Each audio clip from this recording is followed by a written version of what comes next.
Okay, good morning. I want to just do a little epilogue of this whole series, um, the what a film based on, or film series based on the Do Ask to Tell book, the first one especially, would look like. I just want to cover about a number of points I might have overlooked or forgotten. Some of them are trivial, some are important. One of them is that when I was in the reception station in the Army, I actually passed out in the chow line and from when it was cold outside. That's a trivial one. One of the things was I was a patient at NIH. I actually had a period where I confessed in a talk in a family therapy session. I was worried about tiring of music. That was something that had actually come out of the friendship I had had at William and Mary with the character John. But I was worried that that could happen. It didn't. Another idea that is that intercourse itself is very important. Is a very important concept to most people, and that it's often seen as instinctual. That was something my father believed, and that other young men, and particularly in the dorm, and then later on in the Army, talked as if they believed it was a basic instinct. And not all young men have it the same way. Then that's a very important idea as far as understanding, sort of the lack of heterosexuality in my part, and being attracted to men instead. It's often overlooked. Another thing is that I was actually officially diagnosed as having a schizoid personality at NIH, and sometimes also a compulsive personality. But that's a particular thing you can look up about preferring to be alone, and excessive importance of your own independence, and shunning bonding to others and having relationships with others in a normal way. Let's get the heart of the.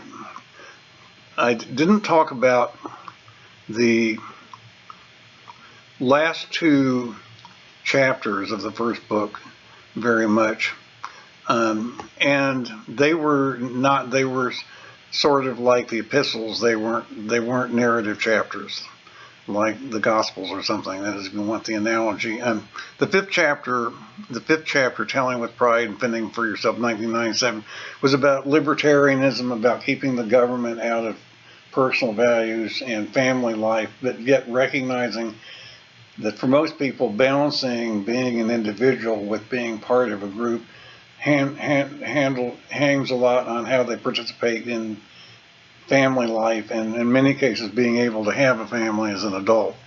And then when that doesn't work, you belong to other groups, and which is what a lot of our cultural tension is about.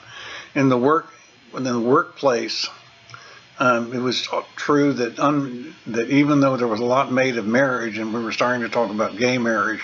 And by the way, remember, everything that this book was written, the first two books were written before. In fact, all three were written before Obergefell in 2015. So they're all before Obergefell. It was often true that a person without a family that had a good job, and a professional job like I did, was better off than somebody with a family because they had less debt and didn't have to spend as much on housing and clothing and providing for others. So not back in the 90s, not being married and with kids was actually gave you an advantage. There was a talk of a marriage penalty in the tax code. Remember all that?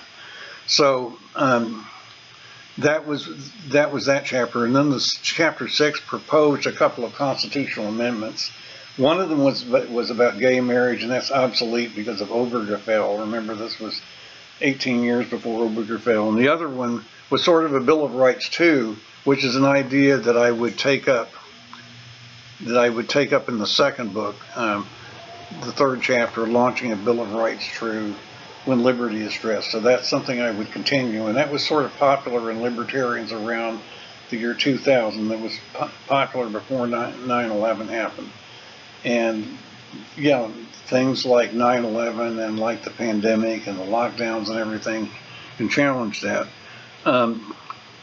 Then a couple of other things. One other thing that comes out of this, again, if you go back and think about the theme of closed spaces, and the fact that you sometimes have to be with other people and even bond with them in situations you didn't choose to be in, like war or disaster or big climate change in the future or something. If you think about it that way, then closed spaces and issues of gender and sex become more important, and privacy. The idea in the military, remember, was unit cohesion. That's another very important term that I don't think I used. That becomes very important. And so when you loosen, you gradually become more liberal for the dorm environment, then the military. Will you invite the same arguments for other situations in the future, as right now we have with women's spaces against gender theory? So it's the same kind of, I couldn't take for granted that everything I was doing, saying, or wanted in college in 1961 would be okay, given the way the world was then. And today, the world's changed a lot, but it has to keep changing. So an argument that you use for one thing, other people will use for something else, and you may get results you don't always like. I did want to mention that this film and this book does not deal specifically with transgender in the military. That is more. That is something that Trump, remember, tried to ban most transgender people in the military, and Biden restored most of it.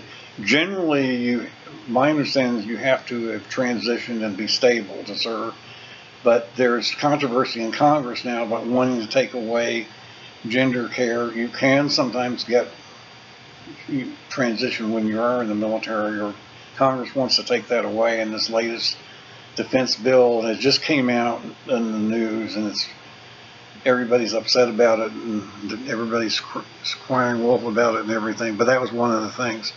But it is also important to remember that people have to register for selective service based on their sex assigned at birth, and that hasn't been changed. And of course that gets you back to the debate on should women be required to women as defined by sex, that is, be required to register for selective service, or should selective service be abolished altogether, which would be the libertarian argument. But then that leads to questions like national service as a socializing experience, and getting back to the individual versus the group. And I also wanted to mention back in the middle 1990s, I was getting published by other people. By the Quill, the newsletter from Gays and Lesbians for Individual Liberty, which is a libertarian group that met on 17th Street in the 90s in a bar called Trumpets occasionally.